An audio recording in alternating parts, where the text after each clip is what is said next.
किसी भी राज्य में किसी भी दल की सरकार हो, अगर आस्था की दीवारों से बुलडोजर या जेसीबी जैसी सरकारी मशीन टच भी हो जाए तो बवंडर तय है। राजस्थान में इस बवंडर में राजे राज भी घिरा था, गहलोत राज भी। अब एक नया बवंडर उठा है अलवर से। नमस्कार, वक्त है प्रश्नकाल का। आपके साथ मैं हूं स्वप्निल। उमरेण गांव उबल रहा है, लोगों ने तंबू गाड़ धरना शुरू कर दिया है। क्यों, इस रिपोर्ट में देखिए। अलवर के उमरेण गांव की है, जहां डूंगर पर वर्षों से विराजमान हनुमान देवनारायण मंदिर की अपनी विशेषता है। जन जन की आस्था का केंद्र है ये मंदिर। विराजमान देवी देवता करते हैं हर मुराद पूरी, लेकिन वन विभाग ने जनता की भावना से सीधा खिलवाड़ कर डाला। वन विभाग की टीम ने इस मंदिर को जेसीबी से ढहा दिया। मंदिर के पिलर ध्वस्त कर दिए गए। सीधा सीधा वन विभाग का आस्था पर हमला। इसके विरोध में सैकड़ों ग्रामीण मंदिर परिसर के बाहर ही तंबू गाड़ कर धरने पर बैठ गए। सरकार और प्रशासन के खिलाफ जमकर नारेबाजी हुई। घटना को लेकर गांव के सरपंच भवेंद्र पटेल ने कहा कि आज अलवर ही नहीं, प्रदेश भर में आस्था से जुड़े स्थलों पर हमले हो रहे हैं, लेकिन अब वे सहन नहीं करेंगे। ऐसी सरकार में वे रहना पसंद नहीं करेंगे और सत्तारूढ़ पार्टी से इस्तीफा दे रहे हैं। उन्होंने कटी घाटी में भाजपा को रोकने की खुली चुनौती भी दी। तो वहीं निहाल सिंह और प्रधान महेश सैनी ने भी बिना नोटिस की गई इस कार्रवाई को निंदनीय बताया।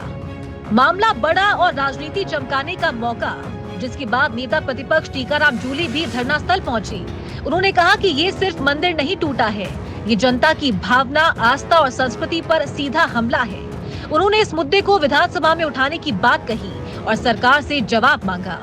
जिस प्रकार से मंदिर का जो आपने तोड़ फोड़ करके गए हैं, किस प्रकार की घटना है, ये कोई छोटी बात नहीं है। जो भारतीय जनता पार्टी मंदिर मंदिर हिंदू हिंदू की बात करती है, यहाँ किस प्रकार से मंदिर तोड़ने में लगे हुए हैं। इससे पहले बानसूर के अंदर इन लोगों ने तोड़ दिया। इन लोगों पे मैं ये कहना चाहूंगा, भगवान राम का नाम लेके लोग सत्ता के अंदर आए हैं और सत्ता के अंदर बैठ के जिस प्रकार से जो है मंदिरों के खिलाफ काम कर रहे हैं, हिंदुओं की धार्मिक भावनाओं के खिलाफ काम कर रहे हैं। गोविंद देव जी के मंदिर के 100 करोड़ रुपए अभी तक नहीं खर्च कर पाए। खाटू श्याम जी के 100 करोड़ रुपए हमने दिए, वो नहीं खर्च कर पाए और मंदिरों को तोड़ने का काम कर रहे हैं। तो भगवान राम इनको माफ नहीं करेगा। इन पे भी कोई ना कोई इनका इलाज जरूर होगा, ये बात मैं कहना चाहूँगा। फिलहाल उमरेन में टेंट लगाकर ग्रामीण लगातार धरने पर बैठे हैं। पूरे घटनाक्रम को लेकर स्थानीय प्रशासन की भूमिका पर सवालिया निशान है। कोई अधिकारी कुछ बोलने को तैयार नहीं। आखिर ये कार्रवाई किसके इशारे पर की गई? क्यों प्रशासनिक अधिकारी चुप्पी साधे बैठे हैं? ग्रामीण ऐसे सवालों के जवाब लगातार मांग रहे हैं। कुछ भी हो, वन विभाग की इस कार्रवाई ने राजनीति में नया विवाद खड़ा कर दिया है। दीपक शर्मा, समाचार प्लस, अलवर। और मेरे साथ जो गेस्ट पैनल जुड़ रहा है, आपको इंट्रोड्यूस करवा देता हूं। संदीप कलवानिया जी कांग्रेस के प्रवक्ता हैं, आचार्य गणेश जी महाराज हिंदू धर्म गुरु हैं और एडवोकेट सुनैना शर्मा प्रवक्ता हैं वीएचपी की। एक और गेस्ट मैं एक्सपेक्ट कर रहा हूं कुछ ही देर में हमारे साथ जुड़ सकते हैं। आप सभी का स्वागत है समाचार प्लस पर। गणेश जी महाराज, मैं आपसे शुरुआत कर रहा हूं। मैं ये जब जानकारी आपको मिली, संभवतः मुझसे ही आपको सबसे पहले मिली थी, क्या पहला विचार आया था आपके दिमाग में?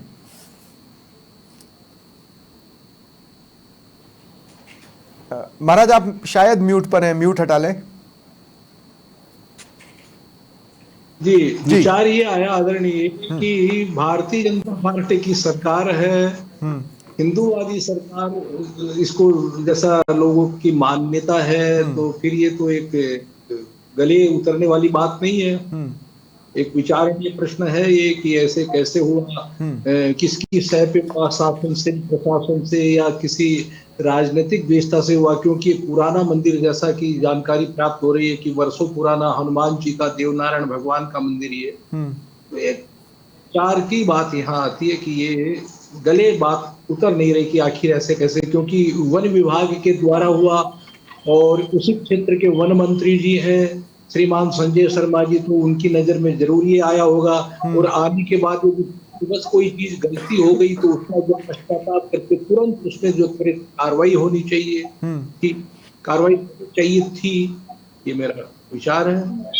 ठीक है। मैं संदीप कलवानिया जी आपसे भी पूछना चाहता हूं, मतलब इस तरह के मुद्दे हर गवर्नमेंट में आए हैं। वसुंधरा राजे जब सीएम थी तब भी आए हैं, जब अशोक गहलोत सीएम थे तब भी आए हैं। बस ये है कि उस समय विपक्ष में जो होता है वो वहां पहुंचकर हल्ला कर लेता है।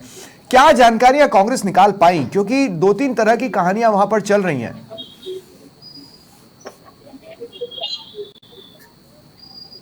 स्वप्निल जी, मैं आपको इस चैनल के माध्यम से बताना चाहूंगा कि भारतीय जनता पार्टी सत्ता में आई है, तब से राजस्थान में इस तरह की घटनाएं बढ़ती जा रही हैं। आप अच्छा। देखें, चाहे सांगानेर में मंदिर की मूर्ति तोड़ी गई थी, उसके बाद में हमारे नेता प्रतिपक्ष जो कार्यक्रम में गए थे मंदिर में बुलाने पे, उसको फिर भारतीय जनता पार्टी के नेता ने उस बदल से बुलवाया था। तो इस तरह की घटना आप देखें लगातार भारतीय जनता पार्टी, उससे ये साफ स्पष्ट हो पा रहा है कि ये सामाजिक सौहार्द और गाड़ने के लिए इस तरह की घटना करें। तो अलवर की उमरेन की जो घटना है वो देखिए प्रशासनिक अधिकारियों के द्वारा की गई है, तो निश्चित रूप से इस मामले में सरकार की लिप्तता है। और वहां से आते हैं अलवर जिले से, तो निश्चित रूप से भारतीय जनता पार्टी का एक मुख्य वोट की राजनीति करना और सामाजिक ताने बाने। संदीप भाई मैं बहुत ज्यादा मैं इस बात को सोच रहा था,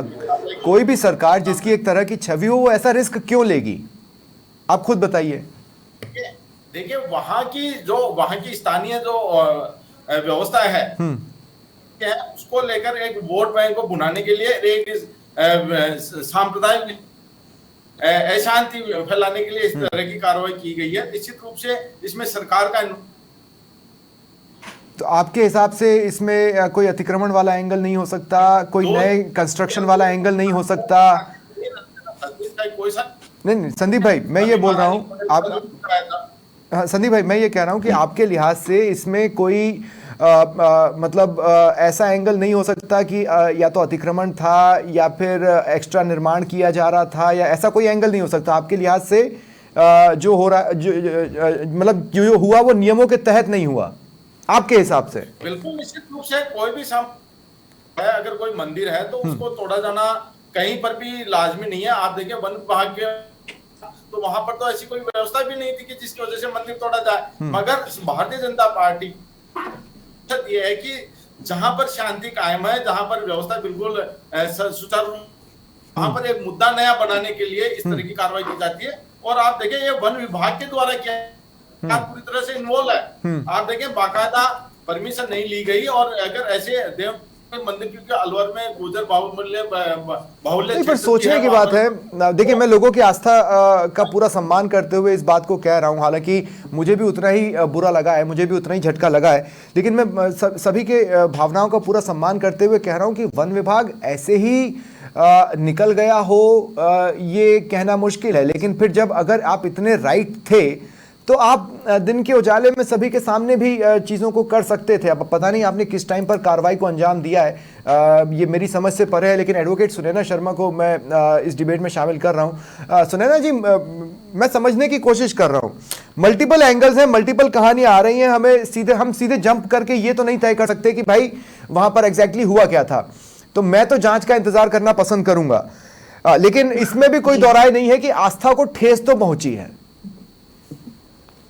जी देखिए, आस्था को ठेस पहुंचना और जबरदस्ती की आस्था या झूठी आस्था क्रिएट करना, दोनों में फर्क होता है सर।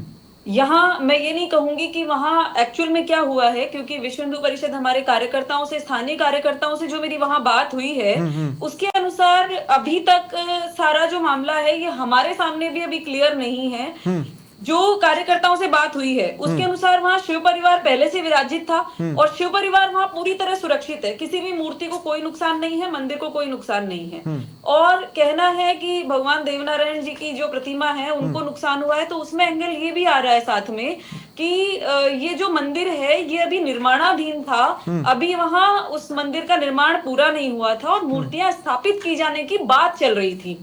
तो ऐसे में डायरेक्टली ये कहा जाना कि मूर्तियां तोड़ दी गई हैं, ये हम अभी आक्षेप नहीं लगा सकते हैं, ना सरकार पे लगा सकते हैं और ना वहां जो उपस्थित नहीं। लेकिन सुनैना जी मैं सुनैना जी मैं एक बात ये कह रहा हूँ, एक हुआ मंदिर की मूर्ति को नुकसान पहुंचा देना, आप कह रहे हैं मूर्ति को नुकसान नहीं पहुंचाया, लेकिन हमारे लिए तो मंदिर की हर तरफ बनी दीवार, छत, सीढ़ियां वो भी तो पवित्र होती हैं। मतलब हम जब मंदिर में प्रवेश करते हैं तो सीढ़ियों को भी तो धोख देते ही है ना।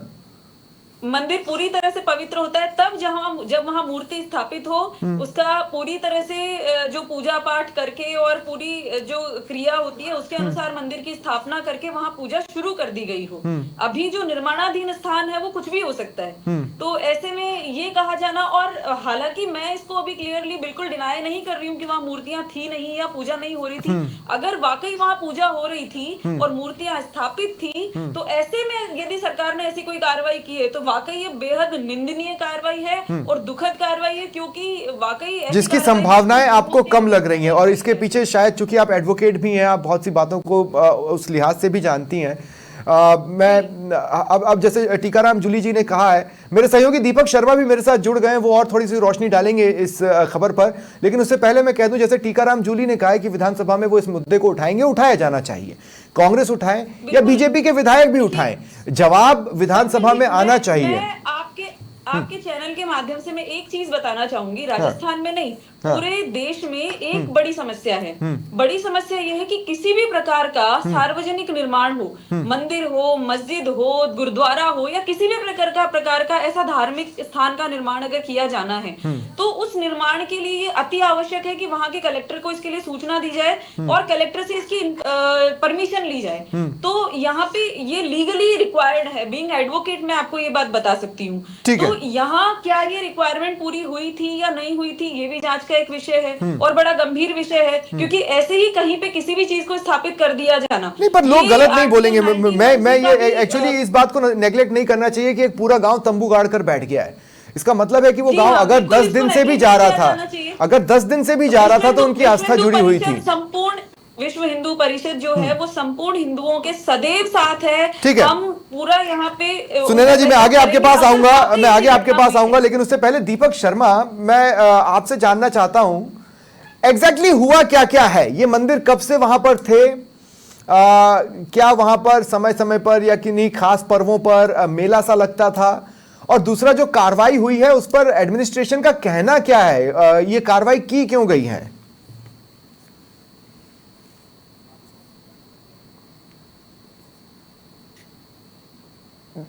दीपक, आप म्यूट हटा लें। जुड़ा हुआ है। हाँ, अब बोलें।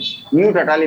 जी बोलें। ये सारा जो मामला है उमरैन में देवली की पहाड़ियों में स्थित देवनारायण भगवान के मंदिर से जुड़ा मामला है। ये जो मंदिर है देवनारायण भगवान का एक ऐतिहासिक महत्व रखने वाला मंदिर है। यहाँ पर जोधपुर या गांव के निवाई से पैदल यात्रा का भी आयोजन होता है और यहाँ पर समय समय पर धार्मिक आयोजन होते रहते हैं। और यह जो देवनारायण भगवान का मंदिर है वो गुर्जर समाज के प्रति जो आस्था रखने वाले जो देव पूजा के रूप में उनको माना जाता है, देवता के रूप में, लोक देवता के रूप में उनको माना जाता है। और इस मंदिर में पिछले कुछ दिनों पहले इसमें जो पद यात्रा का आयोजन होता है हर साल, तो उसमें यात्रियों को रुकने की और थोड़ा सा उनको छाया लेने के मकसद से मंदिर के आसपास का जो क्षेत्र है वहां पर टीन शेड वगैरह लगाने का कार्य। नहीं, तो जो प्राचीन हनुमान मंदिर की बात की जा रही है वो सचमुच प्राचीन है, और जो देवनारायण मंदिर है वो आप बता रहे हैं कि वो काफी पहले से है। जी, हजारों की संख्या में लोग हजारों लाखों की संख्या में देवनारायण जयंती पर यहाँ पर एक बहुत बड़ा धार्मिक आयोजन किया जाता है। यहाँ के आसपास के 10-12 गांवों के अलावा भी अलवर जिले तो से कार्रवाई क्या हुई है? दीपक, थोड़ा सा एक्सप्लेन करें। मतलब ऐसा तो नहीं कि कहीं मंदिर के आसपास कुछ निर्माण चल रहा था, उसे गिराया गया, या फिर मंदिर ही?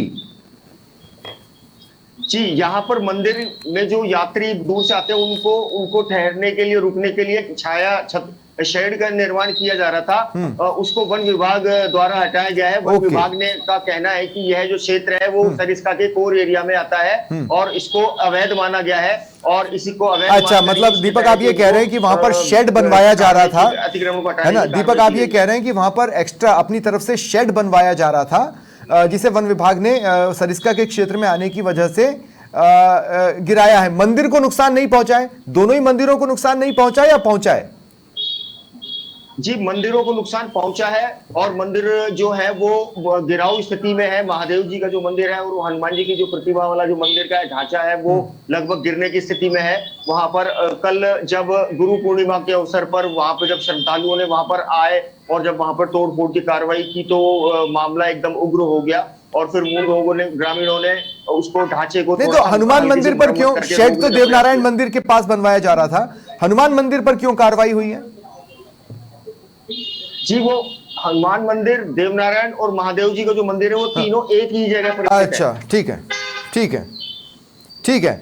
आप मेरे साथ बने रहे दीपक, मैं आपसे और भी सवाल लूंगा, लेकिन मैं एक बार फिर आचार्य गणेश जी महाराज का यहाँ पर रुख कर रहा हूँ। गणेश जी महाराज, तो कहानी कुछ इस तरह की आ रही है कि एक्स्ट्रा शेड बनवाया गया था और उसको चूंकि वो सरिस्का के क्षेत्र में आ रहा था तो उसको हटाया गया, लेकिन इससे ये बात खत्म नहीं हो जाती कि नुकसान तो 2-3 मंदिरों को पहुंचा, सावधानी क्यों नहीं बरती गई?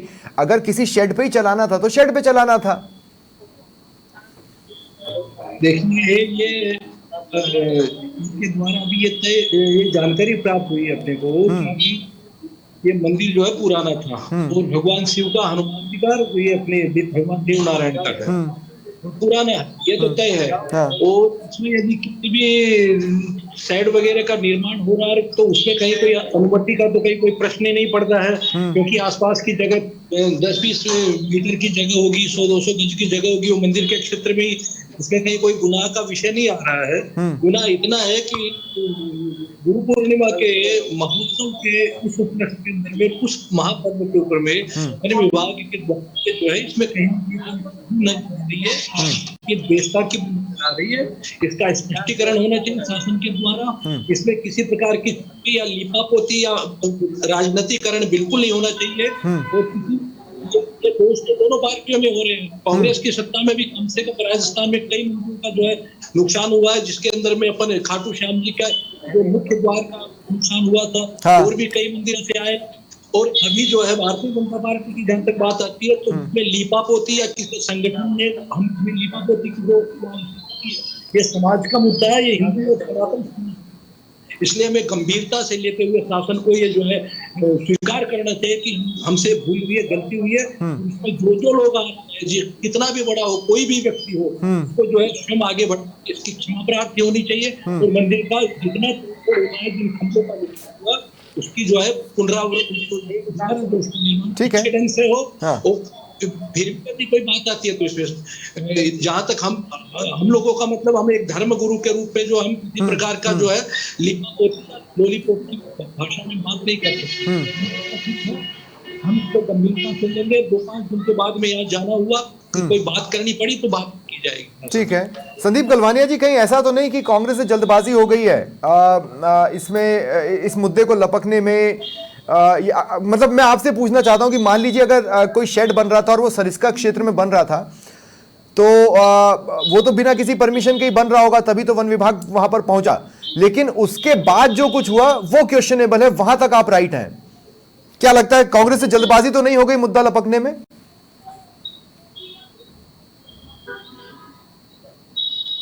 संदीप जी।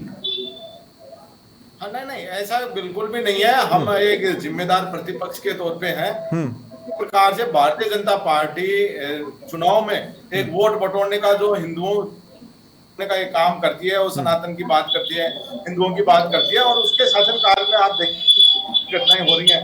आप देखें, मैंने आपको बताया था, चाहे सांगानेर में हो तो बिल्कुल।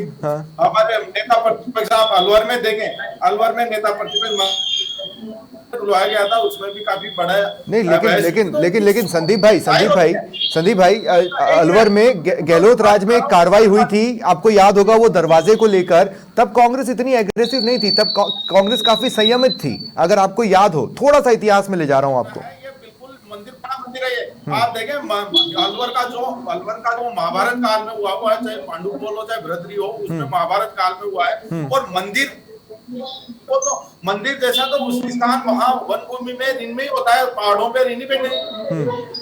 तो कोई ये थोड़ी है कि वहां जाके तोड़ देंगे आप गुरु पूर्णिमा के दिन जाके रूप से सरकार इसमें फेल्योर है। सरकार सामाजिक उन्माद बनाने के लिए आप यहाँ पर एक तरह से जो इनका दोहरा चरित्र है भारतीय जनता पार्टी का, ठीक है, सामने।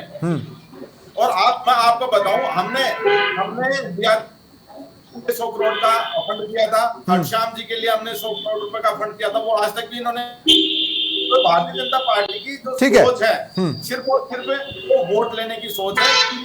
ठीक है संदीप भाई। सुनैना जी, मैं एक बार फिर आपके पास आ रहा हूं। सुनैना जी, मोटे तौर पे जो कहानी आ रही है, देखिए एक बात तो है, एडमिनिस्ट्रेशन को कार्रवाई करनी है तो करे, लेकिन सेंसिटिविटी का ध्यान रखना चाहिए। 1 सेंटीमीटर से भी कम, 1 मिलीमीटर से भी कम अगर आपने या ज्यादा कर दिया तो वो गलत है। मैं स्वप्निल जी एक बात इसमें ऐड करना चाहूंगी। हाँ। मैं विश्व हिंदू परिषद कार्यकर्ता हूँ, जिम्मेदार कार्यकर्ता हूँ, इसलिए मैं आपके सामने ये बात रख रही हूँ कि पिछले 1-2 महीने में रणथंभौर अभ्यारण्य, आप सबने सुन रखा होगा, रणथंभौर अभ्यारण्य में एक मंदिर स्थापित है, गणेश मंदिर, जो कि बहुत प्राचीन मंदिर, लेकिन वहां 4-5 ऐसी घटनाएं हो गई जिसमें टाइगर अटैक हुए और वहां पे आने वाले जो चौकीदार भक्त आदि थे उनके ऊपर टाइगर अटैक हुए और उनको मतलब असामयिक मृत्यु का सामना करना पड़ा। तो ऐसी घटनाएं सरिस्का में ना हो, इसके लिए यदि प्रशासन ने ऐसी कोई कार्रवाई करी है जिससे मंदिर को नुकसान नहीं होकर और केवल सरिस्का क्षेत्र में आने वाले स्थान को, क्योंकि सरकार को देखिए दोनों चीजें सुनिश्चित करनी होती है, जहां भक्तों को भी नुकसान ना हो और भक्तों का जो केंद्र है उसको भी नुकसान ना हो, जो भक्ति का केंद्र है उसको भी नुकसान ना हो, उन दोनों के बीच में बैलेंस बना के रखना जरूरी है। तो मुझे ऐसा लगता है कि यदि मंदिर को नुकसान नहीं हुआ है, मूर्तियों को नुकसान नहीं हुआ है और यदि ऐसा कोई सुरक्षात्मक रवैया अपनाते हुए सरकार ने कोई कदम उठाया है तो उसमें किसी को आपत्ति नहीं होनी चाहिए, उसमें किसी प्रकार का इस प्रकार का, लेकिन जांच आवश्यक रूप से होनी चाहिए। जांच आवश्यक रूप से होनी चाहिए। अगर किसी ने चादर से बाहर पैर पसार दिया है तो उस पर कार्रवाई होनी चाहिए, क्योंकि ये करोड़ों भक्तों की श्रद्धा से जुड़ा मसला है। मेरा अंतिम सवाल दीपक शर्मा आपसे है। दीपक, इस वक्त क्या स्थिति है और शांति बने रहे उसके लिए क्या किया जा रहा है? क्षेत्र में जाके ये सब करेंगे, वहां जाके आप भक्ति नहीं, ठीक है सुनैना जी, मैं आपको रोक रहा हूँ। सुनैना जी, मैं आपको रोक रहा हूँ। हाँ सुनैना जी, मैं आपको रोक रहा हूँ। मेरा अंतिम सवाल, दीपक, इस वक्त क्या स्थिति और शांति बनाए रखने के लिए क्या किया जा रहा है? जी, वहां पर भारी मात्रा में पुलिस फोर्स तैनात कर दी गई है और मैं आपको एक इस मामले से जुड़े हुए अपडेट और बता देता हूं कि हमें अभी वन विभाग के जो सूत्र है उनसे पता लगा है कि जो जहां पर मंदिर को तोड़ा गया है उससे कुछ ही दूरी पर, कुछ 100 मीटर दूरी पर ही वन विभाग द्वारा बर्ड वाचिंग टावर बनाए जा रहे हैं। और ग्रामीणों ने इस बात का आरोप लगाया कि जब यहाँ पर किसी भी तरह के निर्माण की रोक है तो फिर वन विभाग खुद इस तरह के निर्माण कार्य क्यों करवा रहा है। अच्छा, ठीक है। ये एक इंटरेस्टिंग टर्न एंड ट्विस्ट है। मैं आपसे ब्रेकिंग एक्सपेक्ट कर रहा हूं, जल्दी इस पर और भी क्लैरिफिकेशन आपको देंगे। बहुत बहुत शुक्रिया आप सभी का मेरे साथ जुड़ने के लिए। फिलहाल इतना ही, नमस्कार।